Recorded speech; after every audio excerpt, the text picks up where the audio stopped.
This is our standards for architectural design competition. Sometimes we refer to it as the competition code. So let's begin. Ano ba yung standards natin? Okay, so the purpose of this SPP is to state the standards for architectural design competitions. This is designed to protect not just the owners, but also the competitors as well. First, we have to define a few terms. Pagdating sa architectural design competitions. So we have to define owner. The owner is, kung sino yung nagpa-contest, the owner is the person or the organization na nagpapa-contest. Ang objective ng owner is to get a good design from the contest. Okay? Siya yung nag-i-invite, siya yung nagpapa-contest, siya yung nagpa-fund, nagbibigay ng pera for the competition. So that's the owner. Jury are the people appointed by the owner to judge the entries, to assess the entries to the competition. The members of the jury are called jurors. It consists of a majority of architects assisted by a lay juror. We'll talk about the jury later. I won't read down the rest. But the point is, the jurors are the ones who judge or assess the entries. Professional advisor is an architect that organizes the competition on behalf of the owner. Yung owner cannot organize the competition on his own. Dapat meron siyang organizer, and that organizer, according to our standards, must be an architect. Okay? We'll talk about this later, yung nominated by the owner, approved by the UAP. Pero the point is, this guy, this person, is the one organizing the competition, and he or she must be an architect, and we call him or her the professional advisor. Now, technical advisors are optional advisors na pwedeng i-hire para pwedeng i-consult ng jurors during judging. No? Normally, you would need technical advisors kapag may highly technical aspects yung contest or yung design. Like, kunyari, part of the contest is designing highly efficient solar energy systems. Okay? So, sometimes you have to have, I don't know, technical advisors na experts in solar energy to help the jury score, to help the jury analyze the entries. So optional advisors is needed. Secretariat, the competition secretariat is the body formed by the owner, a group of people basically who assists the professional advisor in organizing the competition. Parang admin staff, taga-sagot ng telepono, taga-email, taga-send ng invitation, taga-receive ng mga entry, taga-tawag, mga ganyan ba? Okay, so yun yung mga staff basically. Competition secretary. Conditions, it's a document that includes the program, the instructions on submissions of entries, site plans, entry forms, official envelopes, and labels. Ito yung binibigay sa mga sumali. Dito na lang papasahin nila yan to understand ano ba yung contest, ano ba yung kailangan gawin, kailan ba ang deadline, ano ba ang format, etc. And the conditions must be prepared by the professional advisor. The IAPOA ADC committee, basically the design competition committee within the IAPOA or the UAP. This is a committee that oversees architectural design competitions in the country. Okay, next. Okay, now let's talk about the different classifications of architectural design competitions. Now, there are many ways to classify design competitions. The most obvious is this, I think pinaka-common way. We can classify competitions based on whether or not the winning design will be implemented. No? Tanungin mo, parang trying to figure out, yung mananalong design, itatayo ba or hindi? Okay, based on the answer, there are two kinds of competitions. Competitions where the design, the winning design will be built. Ang tawag natin dyan is project competitions. Project, kasi magkakaroon ng actual project, yung mananalo. Okay? Yung competitions na hindi ipapatuloy naman yung winning design, ang tawag din ideas competitions na. Where the point is just to get the best idea and to win a prize. Okay? Pero hindi siya ipapatayo, walang magiging project yung winning designer. Okay, so there are two types of competitions: project ADCs or project competitions and ideas competitions. But there are other ways to classify competitions. Another way is to look at how many stages the competition has. In those terms, there are two kinds: merong single stage competition, merong two-stage competition. Okay. Next, you could also classify competitions based on who can join. Sino pwedeng sumali? Based on that, there are two types. Merong open competition Pag sinabing open, may qualifications. If you qualify, then you can join. Okay? Pero meron din competition na limited by invitation, meaning it's not open. Kung sino lang ang maimbita, sila lang ang pwedeng sumali. Limited by invitation. Another way to classify, although no one does this, but you could also classify competitions based on degree of complexity, as discussed in SPP 202, yung Group 1, Group 2, Group 3, mga ganyan. You could classify competitions in that way, but honestly, I don't think anyone does that really. Kaya ang pinaka-importante is the first three. Okay, now let's begin with the requirements now for design competitions. The most basic is this. IAPOA approval is required. Bago i-announce, bago kayo mag-announce, ikaw yung the owner, no, ikaw yung nagpapakontest. Kanyari, gusto mo patayo ng you're a big corporation, ano ba? Kunyari na lang, you're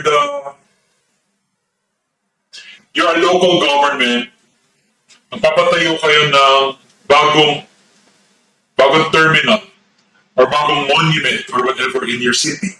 And so nagpa-contest kayo. Bago nyo i-announce na may pa-contest kayo, dapat ma-approve muna ng IAPOA or the UAP now.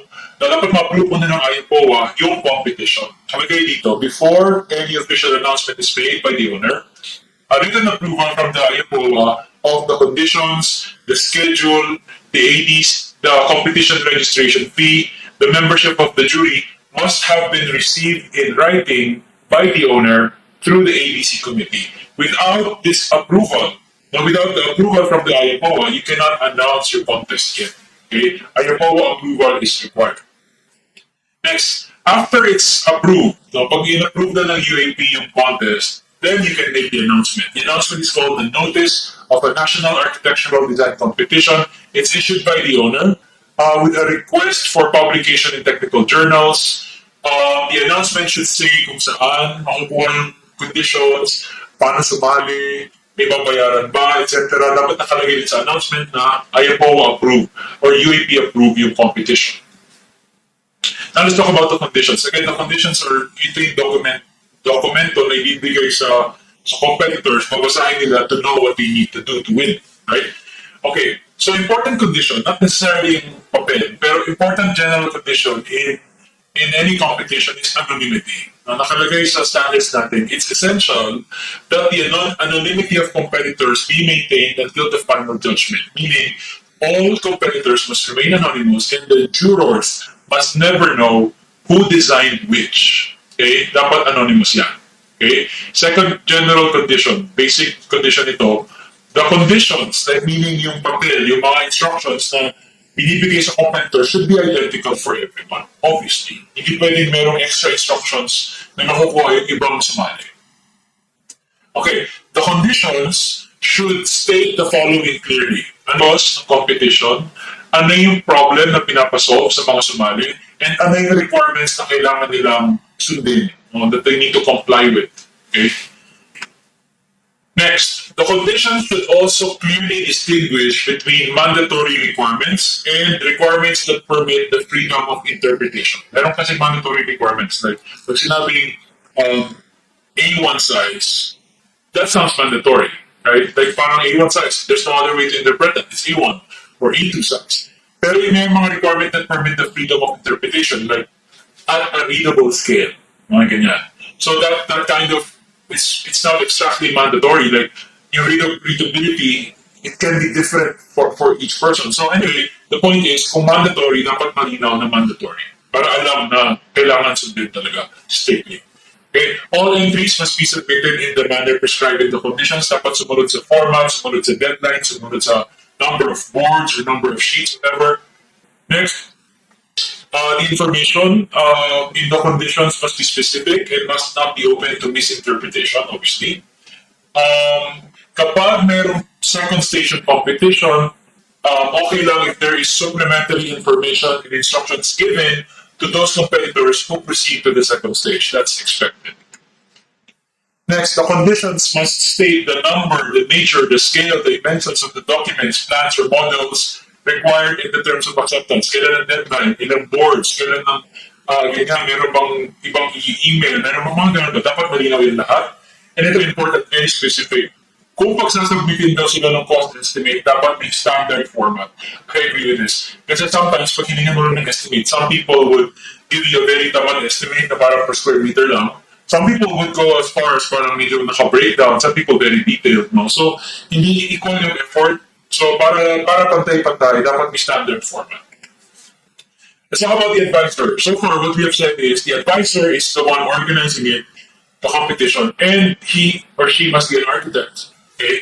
The advisor must be appointed and paid for by the owner, pero the owner cannot just choose anyone. Dapat approved by the IAPOA or the UAP. Now, again, there's an ADC committee, there's a competition committee within the UAP. So, dapat mag-approve ng gustong advisor ni owner. The main role of the advisor is the supervision of the competition and the preparation of the conditions. Siya yung gagawa ng conditions and siya yung mag-supervise ng competition. Okay, part of his job includes the following: making sure na nasusunod yung schedule, making sure na nare-receive yung mga tanong down, questions of the competitors, making sure na sasagot yung tanong, making sure na na-receive yung entries, making sure that all competitors remain anonymous. That's part of the job of the advisor. It's also the advisor's job to assist the jury and to attend the deliberations, but he must not participate in the deliberations and he must not vote because he is not a juror. Again, the advisor is not a juror. His role is limited to organizing the competition. And let's now talk about the jury, the jurors. Okay, so first, sabi natin kanina, but we'll say it again. Dapat, before ma-announce yung competition, dapat meron ng names ng jury. Okay, meron tayong jurors. Dapat nakalagay sa conditions yung names, no? Kung sino ba yung mag-judge ng contest, dapat nakalagay. Kasi ang idea dito is, the people who want to join must know kung sino ba yung jury para they know who's going to be judging them. Okay? Kasi some people, pag nakita yung name ng jury, the jurors are known to be people who prefer this kind of design. And you know that the way that you design is not something that they like. Huwag ka na nasumali, maybe. Baka hindi mo na gusto yung sumali. Kasi you think hindi ka mananalo because the jury is that person and that person and that person. Right? So dapat nakalagay yung pangalan. Okay? The jurors are appointed by the owner, but again, as always, dapat i-approve muna ng IAPOA. And the IAPOA will assist the owner in selecting the jurors. How many jurors should there be?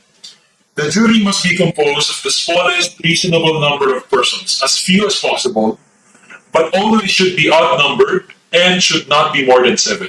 Again, as few as possible, the fewer the better, but always an odd number and not more than 7. If you look at the requirements, you're left with 3 numbers. No? Pwedeng 3, pwedeng 5, pwedeng 7.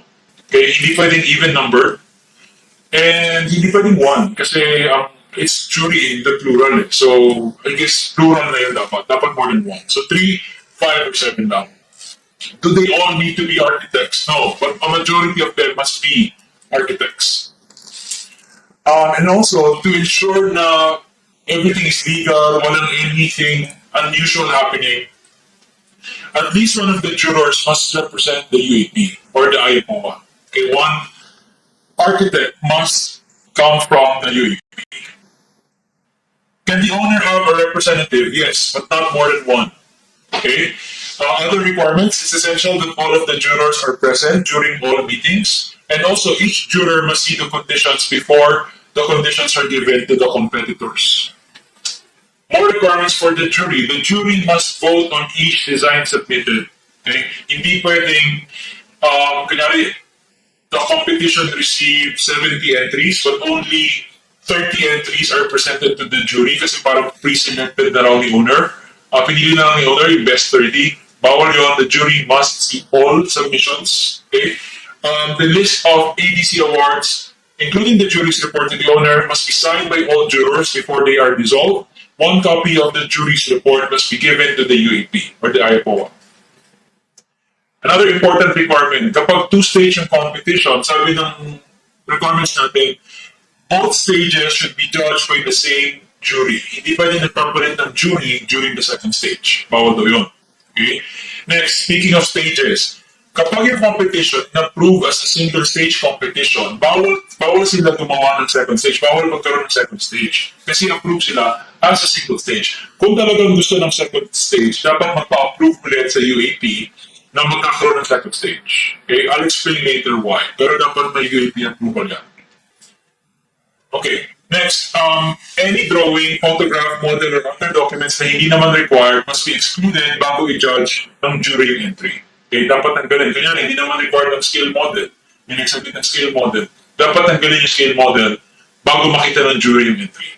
Okay, kasi unfair yun sa ibang sumunod sa format, sumunod sa requirements. Parang, ang mangyayari, if you're thinking, gawa naman nila yung scale model bakit unfair yun? Kung gusto nilang mag-extra mile effort, ba't hindi hayaan? Hindi pwede kasi kawawa yung iba. Pag nalaman ng ibang sumali, sumunod lang sila sa rules, sabihin nila, ikaw pwede pala, kung alam namin na pwede pala gumawa ng scale model, we would have submitted the scale model as well. Parang, so it's unfair. It's unfair kapag may extra things na hindi naman required. It's not a level playing field. Next, the jury must disqualify designs that do not conform to the mandatory requirements. Okay, that's obvious. Tanggalin yung mga hindi sumunod sa format. The jury must make awards, meaning somebody has to win. No? Hindi pwede ang findings ng jury is, nakalagay sa report, we regret to inform the public that nobody won this competition. Okay, because we received no good entry. Okay, hindi pwede yun. Somebody has to win. If you're thinking, paano nga rin, sir, paano kung pangit lahat ng entries? No? Wala talaga maganda na kuha ang entry. That's the risk that you take in a competition. No? Someone's going to win. No matter what entries you get, somebody will win. And somebody has to win. Nakalagay, the jury must make awards. The awards must be final and made public by a certain date. May deadline dapat dyan. Nakalagay dapat dyan sa conditions. The jury must also award the full prize amount, obviously. Hindi pwedeng may bawas. And as for their fees, kung meron ng sweldo yan or allowances, travel allowance, subsistence, meals, sabi dyan lahat dapat ni owner. So about ineligibility, mga bawal sumali sa contest. Obviously, no member of the jury can join, either directly or indirectly. That's obvious. Now, we don't need to explain why. Bakit ka sasali kung juror ka? Diba? Parang tama naman yun. Pero itong second part, medyo importante to. No juror can be commissioned with work connected with the prize-winning design, either directly or indirectly. What are we talking about here? Imagine na mayroong project competition, meaning the winning design will be built. Okay? May nanalo, tapos ikaw, sumali ka, pero talo ka. Tapos tinapaginin building, nalaman mo later on na yung supplier ng hero was one of the jurors in the contest. Okay? That could lead to questions. Okay? Some people would begin to wonder, siguro kaya siguro nanalo yung designer na yun, siguro pinangakuha niya yung juror, baka nag-usap sila, may under the table deal siguro yan, siguro sinabi niya, pag nanalo ako, entry number 14, I'll make sure ikaw ang kukuhanin namin supplier ng yero, parang pinangakuhan, kumbaga. So, that's the reason why may ganito tayong prohibition. No juror can be commissioned with any work connected with the prize-winning design kasi it does not look good. Okay? Also, it's not just the jurors. Any part of the organizing body, the promoting body, any associate, any employee concerned with the organization of the contest can compete, bawal sila sumali, and bawal sila mag-assist sa mga competitor. Let's talk about prizes. The standards do not state how much dapat yung premyo. Okay?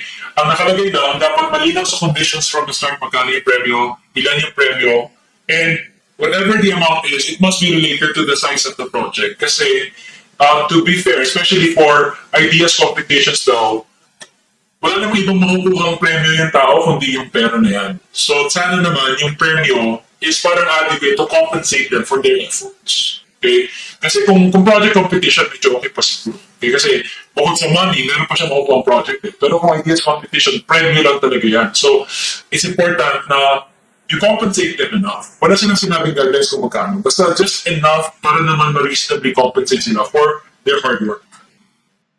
Okay, this goes without saying, but we're going to say it. The owner must accept the decisions of the jury. The owner must pay the prizes allocated within 1 month of the announcement of the results. Okay? In addition, kapag yung contest is limited by invitation, each participant must receive an honorarium in addition to the prizes. Lahat ng kasali, automatically may honorarium sila. Think of this as parang consolation prize. Ang lahat ng sumali, pag limited by invitation, may honorarium automatically. Walang uuwing luhaan. Same pag two-stage competition. Lahat ng aabot ng second stage dapat automatically may honorarium or again, common term for this is consolation prize. Pero uuwing luwan kapag umabot ng second stage. Okay? This is the reason why kanina sabi natin, kung approve kayo as a single stage competition, bawal kayo magkaroon ng second stage. Dapat magpa-approve kayo ulit kasi this is one of the things that the UAP will check. I-check muna nila bago kayo kaya mag-second stage. Babayaran niyo pa, may consolation prize ba kayo naka-ready? Kasi kapag second stage, required nga sa standards, dapat merong honorarium. So dapat i-commit muna, sabihin muna nila na may honorarium bago i-allow ng UAP na magkaroon ng second stage. Next, the conditions must state kung ano gagawin sa winning design. That's obvious, ipapatayo or not. Bawal gamitin yung mga design na sinasubmit without agreement with the author. Ito yung worry natin sometimes about competitions kasi ang worry natin, naka-receive si owner ng 70 entries.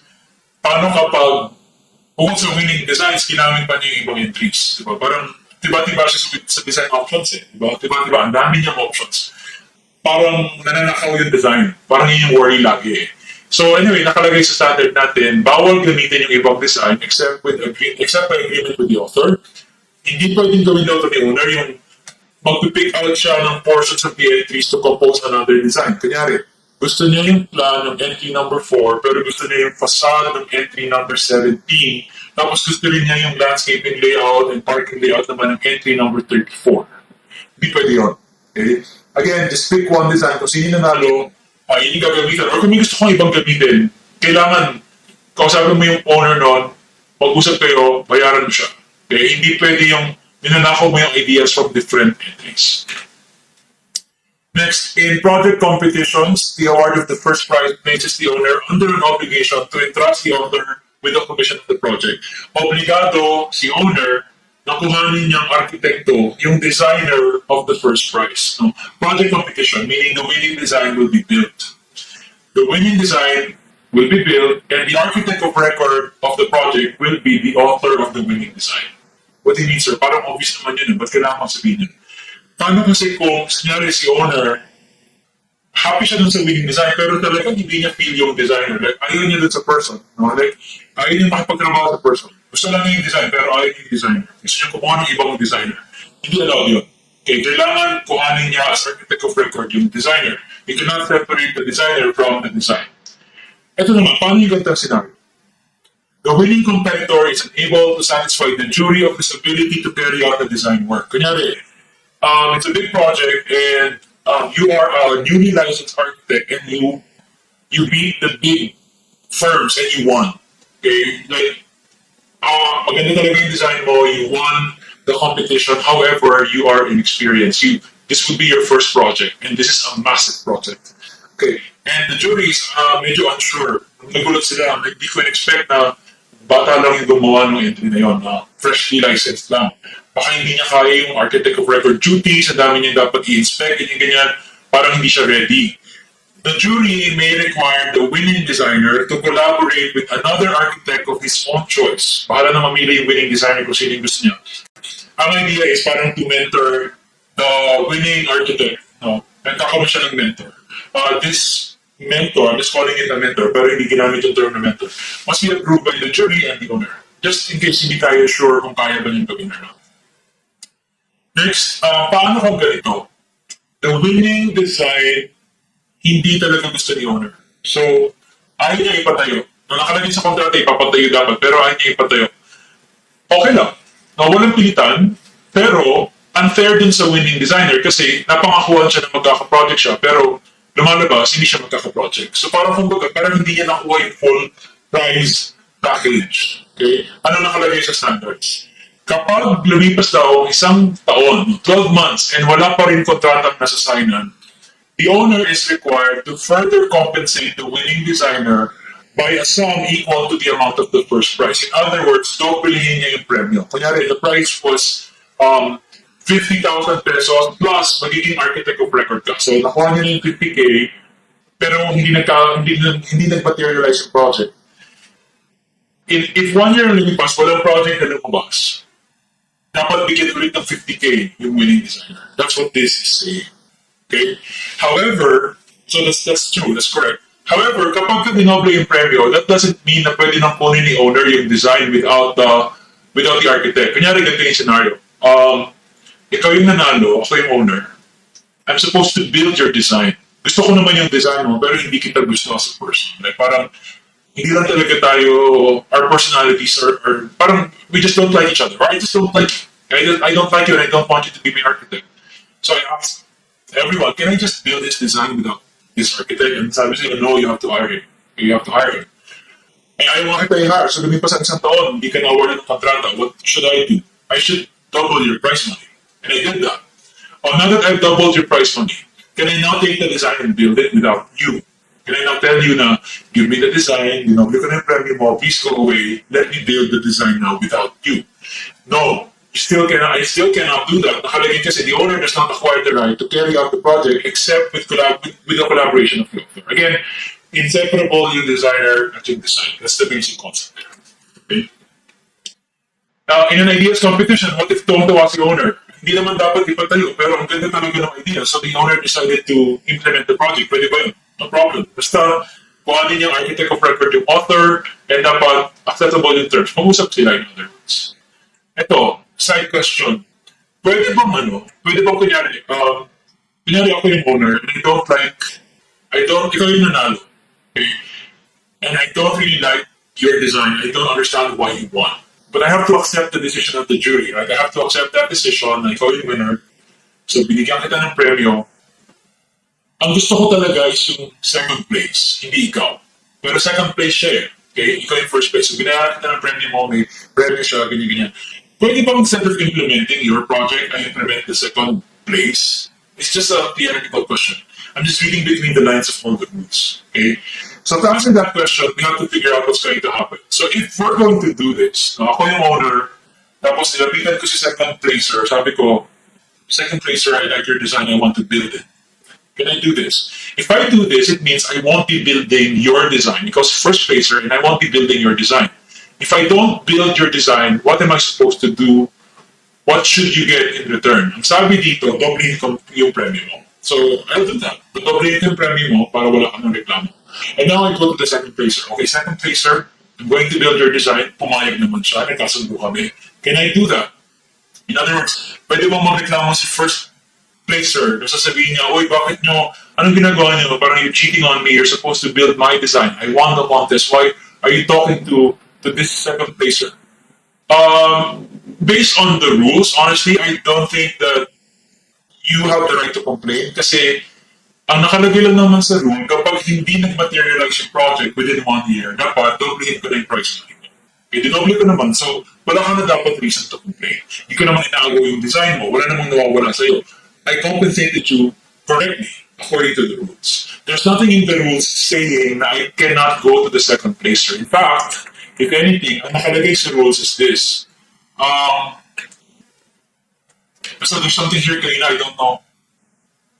Ito, general sentence lang din. The designs generated in the competition cannot be used in any way except by agreement by the author or with the author. So, assuming na may agreement naman kami, nagkasundo naman kami, then I can use the other designs. But again, kind of reading between the lines here. But yeah, based on the rules, I think that's okay. Walang karapatan si first placer to complain kasi na-double naman yung prize money yun. And wala namang balik na ginagamit kayo sa second placer kasi babayaran ka naman siya, nagkasundo naman kami. Okay, so, I'm just saying, mukhang pwede. Let's talk about copyright now. The author of the design has copyright over the work. Bawal i-alter, bawal copyhin, bawal gamitin without consent. Again, the design awarded first prize can only be used kung talagang i-hire din yung designer as architect of record. Bawal gamitin yung ibang designs except by agreement with the author concerned. Again, for the agreement, and therefore pwede. As a general rule, the owner's right to use the design covers one execution only, unless in obvious conditions the multiple executions. And again, as always, the author of the design has copyright over the design by virtue of Section 33 of RA 9266. Registration, let's make this quick kasi hindi naman ganun ka-critical yung concepts here. All competitors must register. Pag nag-register ka, ibig sabihin, tinatanggap mo yung conditions. Okay?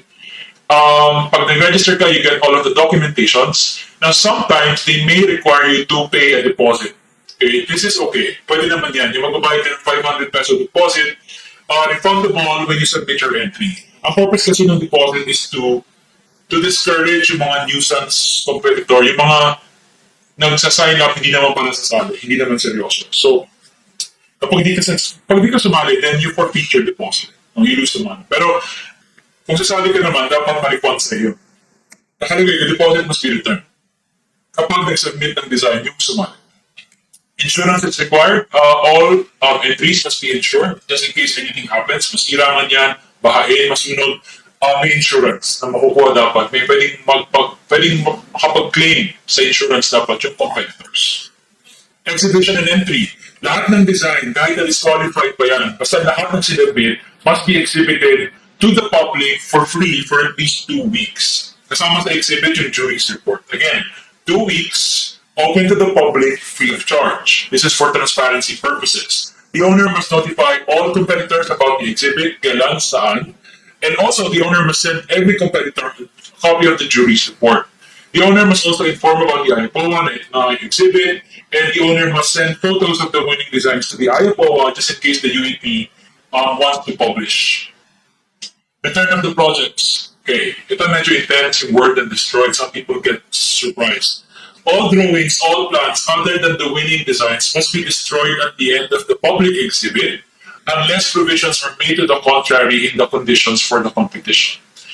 This is the default rule. After the exhibit, all of the other designs must be destroyed. Ang purpose nito is para hindi sila mapakinabangan ng mga mapagsamantalang tao.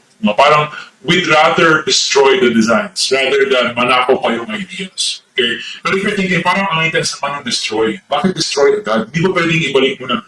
Pwede naman, kalagay naman, unless there are provisions to the contrary. Like, pwede naman lagay yung conditions. 2 weeks yung exhibit. After the exhibit, you can claim your drawings for a month at our office. If you don't claim within that month, then we will burn, we will shred the drawings. Basta ang point is dapat, hindi siya ma-retain indefinitely by anyone. Kasi that could end up in the wrong hands, baka magamit pa yung design. We don't want that. Okay, we don't want that. However, kapag may pinasubmit na models, dapat i-ship down ng owner back to the designers, yung models, at the expense of the owner. Ito standard lang, ADR clause. Dapat may ADR clause yung conditions, meaning kapag nagkaroon ng disputes, you go through an alternative dispute resolution method, usually arbitration. I won't go through the details. Well, yeah, wala namang details. Nakalagay lang, the expenses for arbitration must be shared by the 2 disputing parties. Okay, so that's the end of this module.